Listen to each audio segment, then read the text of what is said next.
계엄, 옹호 논란 등이 불거진 강준욱 대통령실 국민통합비서관이 결국 자진 사퇴했습니다. 강선우 여성가족부 장관 후보자는 예산 갑질 의혹이 추가로 제기되면서 파장이 이어지는 모습입니다. 네, 관련 내용 포함한 정치권 이슈들 장윤미 전 더불어민주당 법률위 부위원장, 이재영 국민의힘 강동을 당협위원장과 자세히 짚어보겠습니다. 안녕하세요. 안녕하십니까? 네, 어서 오십시오. 네. 먼저 이제 강준욱 비서관의 사퇴 얘기하겠습니다. 계엄 옹호 논란 등으로 여러 이야기가 나왔는데 오전에 자진 사퇴하겠다는 뜻을 밝혔습니다. 이재명 대통령이 수용했다라고 이야기도 했는데 논란이 불거진 지 이틀 만에 있는 일입니다. 여기에 대한 얘기 먼저 민주당부터 듣겠습니다. 네, 처음에는 이제 계엄 옹호 정도에 그친다고 생각했고 사람이 바뀔 수도 있다. 그리고 이 부분에 대해서는 자기 반성이 있었기 때문에 비서관으로까지 발탁한 거다라는 대통령실의 설명이 있었습니다만 그 이후에도 어떻게 보면 국민들의 상식과 민주당 지지층의 눈에는 더 좀 맞지 않는 과거의 발언들, 행적들이 좀 논란이 커졌습니다. 이를테면 일제시대에 대해서도 나는 일제 식민지 근대화론을 믿고 있고 그리고 일제시대 때 위안부를 거리에서 길거리에서 거의 납치하듯이 했다라는 건 일본인의 어떤 그 성정이나 태도, 너무 존경스러운 태도에 비추어 봤을 때는 좀 믿기가 어렵다는 취지의 발언을 했다라는 점. 또 서부지방법원에 난입했던 그런 어떤 행위와 관련해서도 5.18에 빗대서 부적절하게 발언한 부분 등은 사실상 어느 상당한 범위를 넘었고 또 민주당에서도 당권 경쟁이 지금 계속 중인데 두 당권 주자 모두 이거는 사퇴가 답이다라고 이야기를 하는 그런 정치권의 반응 등을 종합했을 때 본인의 사퇴로 마무리가 된 것 같고 사실상 사퇴 이외에 다른 선택지는 실제로는 없었던 것 같습니다. 예, 국민의힘은 어떻게 보셨는지요? 뭐 당연한 일이 일어났다고 보고요. 이분뿐만 아니고 지금 논란이 되고 있는 사람 특히 후보자 있죠. 여가부 장관 후보. 강선우 의원도 좀 그렇게 빨리 결단을 내렸으면 좋겠다라는 말씀을 좀 덧붙이면서 아까 말씀하셨듯이 이분이 뭐 계엄 옹호하고 여러 가지 제가 보기 국민의힘 멤버인 제가 보기에도 받아들이기 힘든 굉장히 극우스러운 말씀을 하셨는데 저는 오전에는 아침 일찍 방송을 할 때는 이분이 아직 그 사퇴 의사가 없었던 때였거든요. 그때 진짜 이재명 대통령께서 외연 확장한다고 하면서 너무 하셔서 진짜 정광훈 세력까지도 포함하시려는 게 아니냐 뭐 이런 얘기까지 드렸는데 지금 국민 감성에 전혀 부합하지 못하는 그런 발언들을 한 분이기 때문에 당연히 계엄과 탄핵 그 이후에 있었던 대선을 통해서 선출된 이재명 대통령이 저분을 대통령실에서 함께하기는 매우 힘들었을 거다. 뭐 이런 생각이 듭니다. 빠른 조치가 이루어졌다고 생각하고요. 당연한 일이 일어났다고 생각합니다. 예, 그런가 하면 갑질 의혹이 불거진 강선우 여성가족부 장관 후보자의 경우에는 이재명 대통령이 조금 전에 강 후보자를 포함한 장관 후보자 4명의 인사청문 보고서를 24일까지 재송부할 것을 국회에 요청을 했습니다.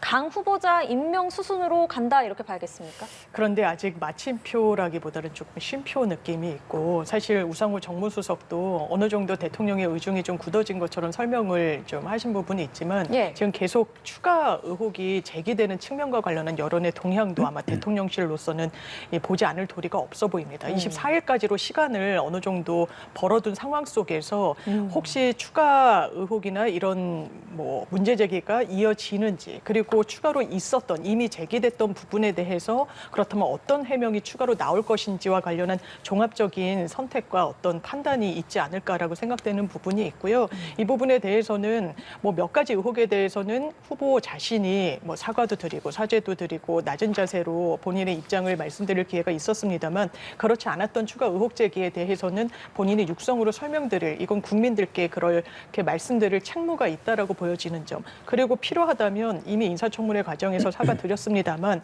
추가로 또 2번, 3번, 10번 이 국민들 눈높이에 맞을 때까지 그런 본인의 행보도 이어질 필요가 있어서 어느 정도 그 추이를 보기 위한 조치가 아닌가라고 생각되는 부분이 있습니다. 네, 그러면 이재명 대통령의 결정이 바뀔 가능성도 있다고 보십니까? 저는 뭐 정치라는 건 기본적으로 열려 있으니까요. 지금으로서는 아마 객관적으로 본다면 임명을 하는 수순으로 접어든다는 게 맞겠습니다만 또 어떤 돌출 변수 이런 것까지 통제가 지금으로서는 안 되는 부분도 있기 때문에 열어놓고 보는 게 맞을 것 같습니다. 알겠습니다. 마침표가 아니라 쉼표다. 어떻게 보십니까?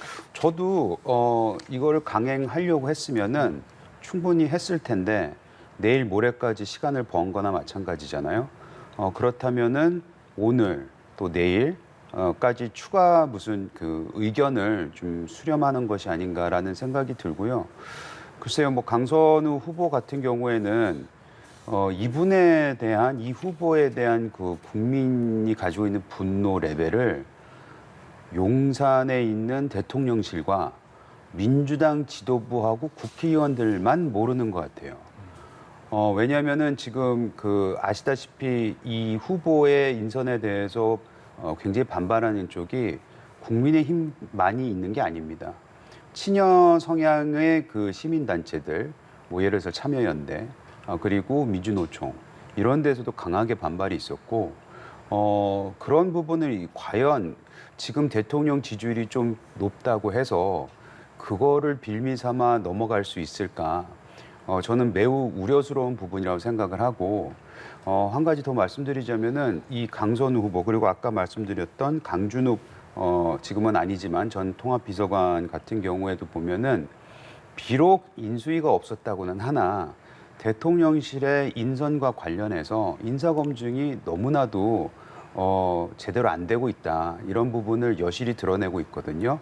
사실 강선우 후보 같은 경우에 워낙 이슈가 크기 때문에 저희가 계속해서 언론에서 다루고 있긴 하지만 다른 후보들도 문제들은 많았었거든요. 그렇기 때문에 과연 이 첫 인사가 매우 중요하고 우리가 인사가 만사다라는 얘기를 늘 입에 달듯이 하고 하는데 이 부분에 있어서 많이 깎이지 않을까 그런 생각이 좀 듭니다. 네. 국회에서 강선우 후보자를 둘러싼 논란이 계속되고 있으면서 여야 발언도 있었습니다. 여야 발언까지 이야기 듣고 대담 이어가겠습니다. 본인이 일부 시인한 부분도 있고 또 그 부분에 대해서 마지막 사과도 했고 그렇기 때문에 대통령께서 마지막 뭐 지금 판단의 기로에 서 있는 것 같은데요. 저는 우리 강선우 의원에 대해서 보좌진들이나 또 시민 여러분들께서 일부 부정적인 여론이 있다라는 거 인정을 합니다. 그러나 이 최종적인 판단은 대통령이 몫이기 때문에 대통령의 판단을 지켜봐달라. 그리고 앞으로 만약에 장관직을 수행할 기회를 얻는다면 이런 부분에 대해서 반면교사로 삼는 게 좋겠다. 뭐 이런 생각합니다. 청문회는 후보자 적격 여부를 판단하는 법적 장치인데 민주당을 제외한 모든 정당에서 다 반대하고 있습니다. 그리고 대통령실만 주장하고 있고 주변에 있는 사회단체라든지 시민단체 모두 다 반대하고 있습니다. 국민들이 가장 싫어하는 게 오만과 특권의식인데 후보자가 그런 것을 여실없이 보여줬죠. 저희 국민의힘은 강 후보자를 장관으로 인정하지 않기로 했습니다. 그래서 장관으로 오면은 저희가 여러 가지 국회에서 해야 할 일이 있는데 저희가 보이콧하는 것을 심각하게 고려를 하고 있습니다. 네, 민주당 내에서도 이제 뭐 어떤 목소리가 나오긴 하지만 대체적으로 대통령한테 인사권 좀 존중하자라고 이야기를 하면서 어떻게 보면 옹호하는 목소리가 상당히 많이 나오는 이유는 어디 있습니까? 그런데 민주당에서도 의견은 좀 다소 갈리는 분위기는 이제 짚어주신 대로 있는 것 같고 다만 이제 대통령의 초대 내각 구성과 관련된 부분이고 사실상 인사청문회 제도가 도입된 이후에 현역 의원이 인사청문회 이 허들을 못 넘은 전례는 없습니다. 그렇다 보니까 이 부분이 상당히 정치적인 부담이 될 부분까지 종합적으로 고려했을 때 어떻게든 강선우 후보에 대해서도 인사권을 좀 존중하는 취지로 이야기가 나오고 있는 부분은 이런 맥락에서 좀 설명이 되는 측면이 있는 것 같고요. 그리고 아마 이제 이진숙 교육부 장관 후보자 같은 경우에는 낙마를 했는데 이제 두 분을 비교를 한다면 이 이진숙 후보자 같은 경우에는 인사청문회 과정에서 초기의 논란은 이제 뭐 논문 표절 그리고 제자 논문 뭐 성과를 가로채기 이런 부분에서 시작했습니다만 가장 본질적인 직무 적합성과 관련해서 이를테면 현안 파악과 관련한 많은 부분이 준비가 돼 있는가라는 물음표가 사라지지 않았다는 점이 주요하게 좀 작용을 했던 것 같고 거기에 이제 견주어 봤을 때 강선우 의원은 입법 활동도 여가위에서의 활동이 있고 또 본인이 박사학위도 가족학으로 받은 부분이 있습니다. 그러니까 이 연장선상에서 여성가족부 수장으로서의 어떤 직무 적합성과 전문성에 있어서만큼은 뭐 이제 어느 정도 검증이 된 인물이 아닌가라는 부분을 또 우위에 두고 생각하시는 분들은 좀 본인이 소명하고 갑질에 대해서는 옹호할 수가 없겠죠. 다만 이제 사죄를 드리고 시인한 부분이 있으니 이 두 부분을 헤아렸을 때 여성가족부 장관으로는 그래도 무리가 없는 거 아니냐라는 의견이 나오는 것 같습니다. 국민의힘한테는 이렇게 질문을 드리겠습니다. 민주당 내에서 여러 옹호의 입장이 나오잖아요. 뭐 갑질이 보좌진의 갑질은 좀 다른 것이다라는 얘기도 있었고 이런 해명은 또 어떻게 들으셨는지 궁금합니다. 보좌진을 보좌진으로 보는 게 아니고 보좌종으로 보는 거죠. 어떻게 일반적인 직장 내 갑질과 보좌진과 의원의 관계는 갑질은 약간 틀리다. 이게 말이나 돼요? 강선우 의원 같은 경우에는 제가 봤을 때는 제가 법조인은 아니지만 이거 사법적으로 처리도 받을 수 있는 거예요. 누가 고소고발하면은. 직장 내 갑질은 제가 알기로는 꽤 그 뭐 중형이 그리고 회사 같은 데서 뭐 쫓겨날 그 정도 수준이거든요. 그리고 강선우 의원이 뭐 해명이 됐다고는 하지만 계속해서 갑질과 관련된 내용이 나오잖아요. 처음엔 보좌진한테 그랬다가 병원에 가서 그랬다는 얘기도 나오고 어제는 심지어 문재인 정부 시절 민주당이 집권할 당시에 여가부 장관한테도 예산 가지고 갑질했다는 게 그 여가부 전 장관의 입으로 나온 거 아니겠습니까? 그러니까 강선우 의원 같은 경우에 대해서 민주당이 옹호할 때 뭐 전문성이 있다. 근데 제가 봤을 땐 저 정도 전문성은 대한민국에 차고 넘칩니다. 저 정도의 갑질이 몸에 배 있는 사람은 찾기 꽤 힘듭니다. 근데 저런 사람을 굳이 지금 강행을 한다? 그건 제가 봤을 때 말이 안 되는데 다만 아까도 말씀드렸지만 뭐 이틀간의 시간을 좀 벌어둔 것도 이거에 대해서 조금 더 고심을 하는 것 같기도 하고 민주당과 대통령실에 나오는 얘기를 들어보면 서로 핑퐁하는 것 같은 느낌도 들어요. 이제 민주당 같은 경우에는 뭐 옹호할 사람들은 이제 지도부에서 옹호를 하지만 지금 아까 말씀하셨듯이 대통령의 선택이 아니냐, 그러니까 대통령실로 공을 넘긴 거고 우상호 정무수석도 보면은 사실 대통령께서 지도부의 말을 많이 들었다 이런 얘기한 거 아닙니까? 사실 자기네들이 강행할 거면 그런 얘기 안 합니다. 제가 봤을 때는 굳이 미처 다른 말을 할 수가 없기 때문에 지도부한테 공을 넘긴 거거든요. 그래서 아마 저는 내일 모레 한 다음 48시간 동안은 좀 더 고민을 하지 않을까. 이 정부가 성공적인 출발을 하기 위해서는 강선우 의원 같은 사람이 후보, 즉 장관이 돼서는 안 되고 저분은 지금 이 갑질의 DNA가 장관이란 더 큰 자리로 가면 더 큰 갑질을 할 수도 있는 충분한 부분을 보여줬기 때문에 그렇게밖에 국민들이 우려할 수가 없는 것이죠. 네, 수행 능력은 있지만 해명 부분에서 좀 논란이 더 있다. 그러니까 추가 의혹이 제기된 부분에 대해서 그리고 뭐 병원에서도 추가로 본인이 이제 환자 가족인데 이 코로나 검사를 받지 않겠다고 이야기했던 부분에 대해서도 사실 추가 해명이 나와야 될 부분이 저는 개인적으로 있다라는 생각이 들고요. 다만 이제 사람이 여러 다층적인 면이 있는 거 아니겠습니까? 그러니까 강선우 의원도 이를테면 과거에 한 노인분이 이제 외제차를 고가의 승용차를 폐지를 줍는 노인분께서 손괴를 했는데 합의가 안 돼서 이 벌금형에 처해진 적이 있었습니다. 그때 벌금을 대납해줘서 이 부분이 어떻게 보면 이제 미담 기사로 나왔던 부분이 있어요. 그리고 여성가족 이슈에 대해서 본인이 또 발달장애 아이를 키우는 부모로서 더 해당 이슈에 대해서 입법적으로도 많이 고민을 하고 수기를 했던 부분이 있어서 이런 부분과 관련한 여러 종합적인 판단이 있어야 된다는 생각이 들고 다만 이재용 의원님께서 짚어주신 대로 보좌진 갑질은 일반 직장 갑질과는 결이 다르다 이런 취지의 접근법에 든 저 또한 동의하지 않습니다. 왜냐하면 이제 민주당 일각에서는 그러니까 국민의힘과 좀 대별되는 부분이 보좌진 출신들의 의원 입성도 상당히 활발하고 또 동지적 관계다, 좀 수평적 관계다 이런 게 민주당의 어떻게 보면 정치 문화라는 평가도 있어서 이렇게 이야기합니다만 지금 보좌진들의 입장에서는 용납할 수 없다라는 이야기들이 나오는 걸 헤아릴 필요는 분명히 있겠다 이렇게 말씀드립니다.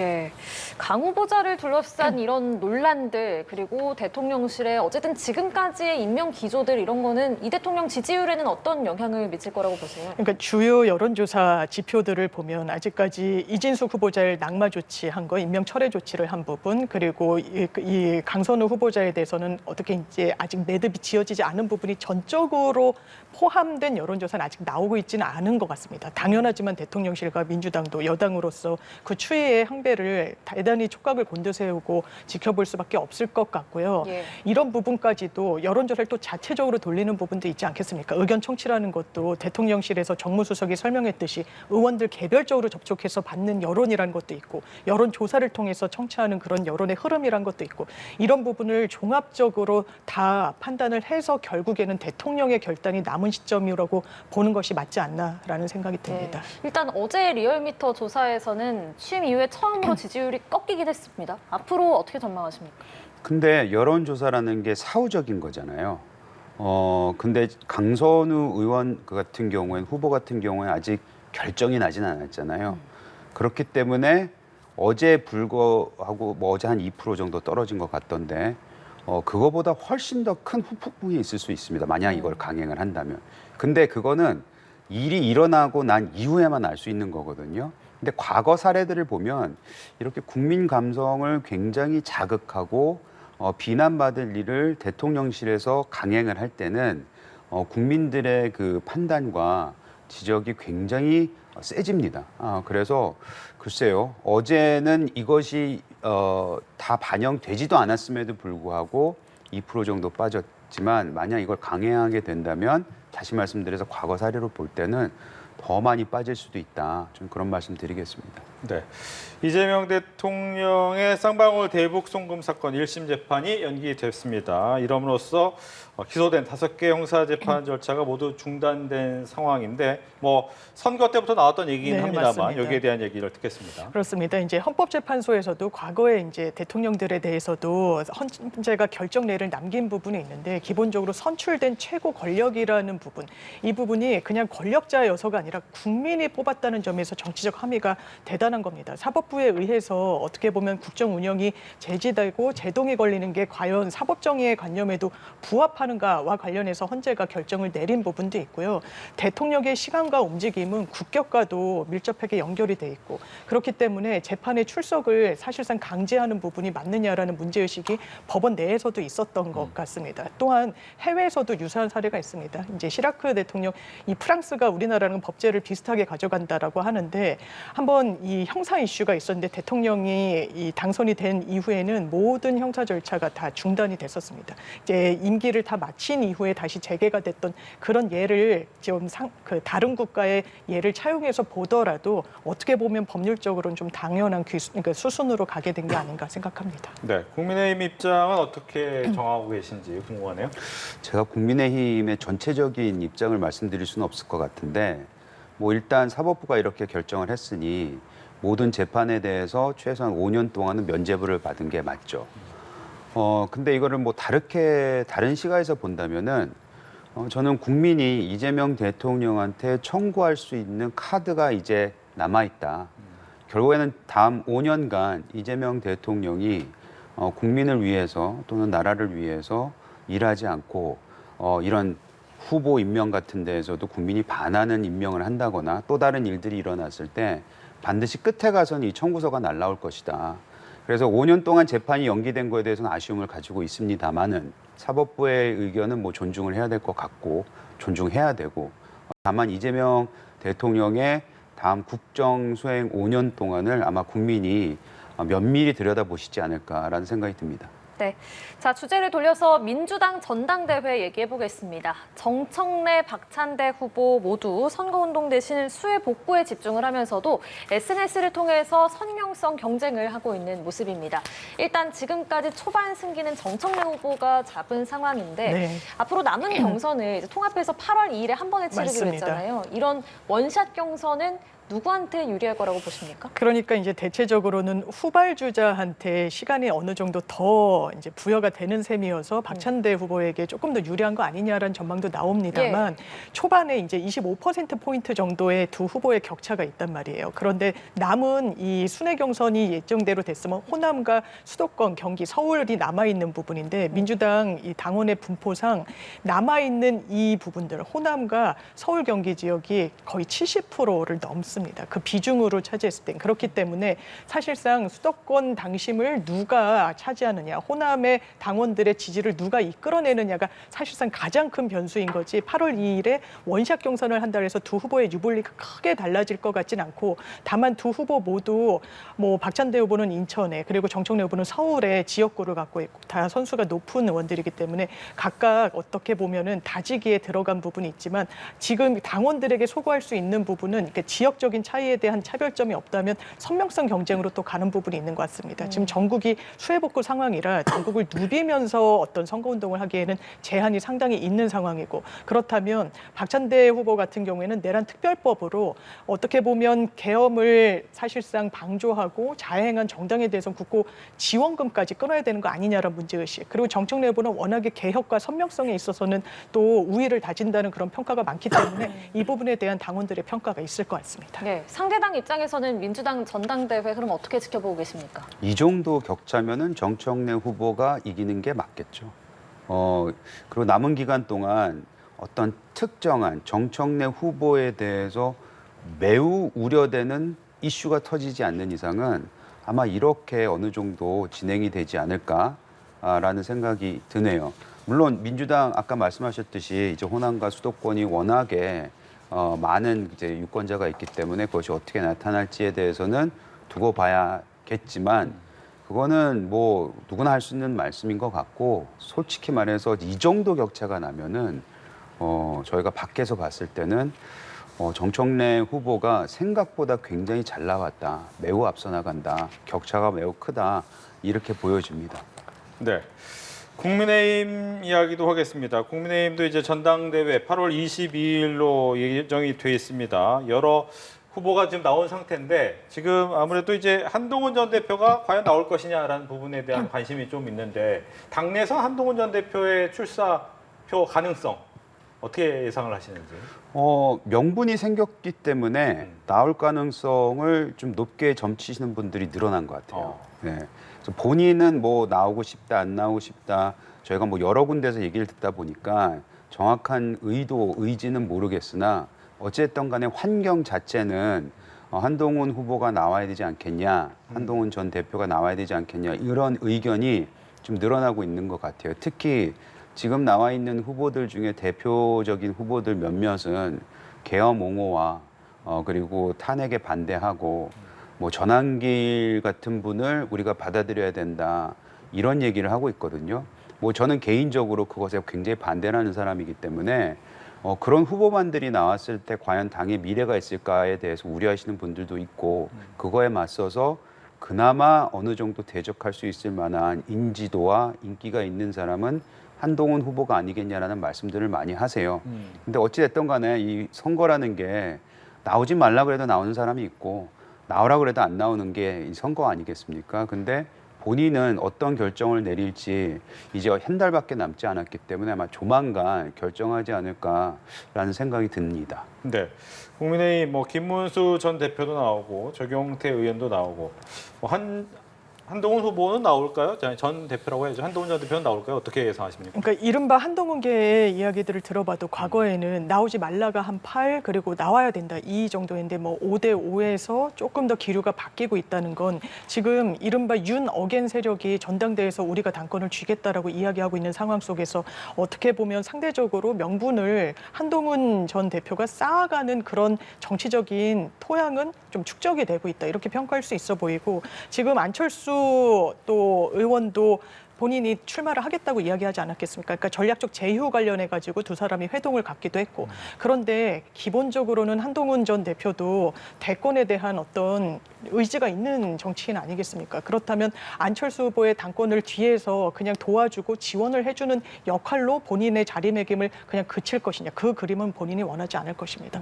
어떻게든 당권에 대해서 지금 완전히 노선이 부딪히고 있거든요. 전한길 씨의 입당으로 어떻게 보면 친윤 세력이 다시금 이 당권을 가지고 좀 수면 위로 올라오려는 그런 상황을 그냥 좌시하고 뒤에 빠져 있을 것인가. 그 선택을 하기도 어렵고 나아가서 그렇다면 본인이 쇄신파를 그냥 지원하고 그걸 두고 지방선거에 뒷짐지고 있을 것인가. 그 선택도 현실적으로는 하기 어려운 측면이 분명히 있을 거기 때문에 저는 개인적으로 당권 출마 가능성이 매우 높다고 생각합니다. 네. 거기서 한마디만 더 드리자면요.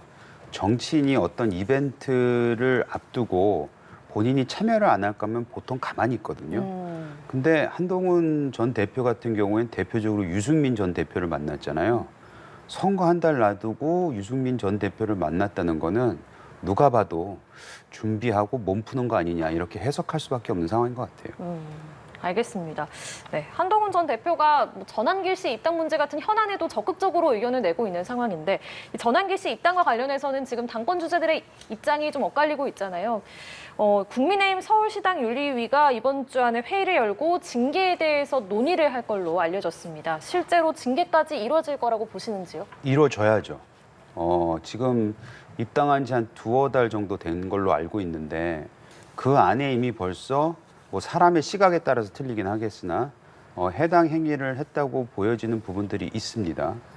그런 부분에 있어서 저희가 어찌됐든 간에 윤석열 전 대통령과의 절연을 여러 형태로 하려고 하고 있는데 거기에 전한길 씨가 들어와서 당원으로서 했던 주장들과 언행들을 다 지켜보면은 전혀 도움이 되지 않는 거거든요. 그건 해당 행위라고 분명히 볼 수 있습니다. 그렇기 때문에 전한길 씨 같은 부분은 죄송하지만 본인이 스스로 탈당하시면 더 좋겠으나 저는 출당시키는 게 맞다고 봅니다. 네, 징계가 이루어져야 한다, 출당시켜야 한다라고 말씀을 하셨는데 이게 이루어질 거라고 보십니까? 저는 말씀 주신 대로 선택의 문제가 아니라 당위의 문제라고 생각합니다. 어떻게 국민의힘에서 띄운 혁신위와 전한길 씨 같은 사람이 양립 가능하겠습니까? 한 틀거리 내에서. 지금도 윤석열 대통령의 정치적 지지, 부정선거를 이야기하고 있습니다. 국민의힘의 확장성에 도움이 됩니까? 이런 거야말로 해당 행위라고 단절을 해야 되는데 아쉬운 거는 지금 국민의힘의 지도부가 그리고 유력 당권 주자인 김문수 전 장관 같은 경우에도 용광로 통합 이야기를 하면서 전한길 씨도 품어야 된다라고 이야기를 해요. 예. 아무리 보수 정당이어도 상당한 그 기준이란 건 있어야 되는 겁니다. 극우 세력과 절연해야 국민의힘이 나아갈 길이 열릴 텐데 그 선택을 지금의 국민의힘 지도부가 적극적으로 하고 있는지는 좀 의문입니다. 알겠습니다. 네. 지금까지 장윤미 전 더불어민주당 법률위 부위원장, 이재영 국민의힘 강동을 당협위원장 두 분과 이야기 나눴습니다. 고맙습니다. 감사합니다. 감사합니다.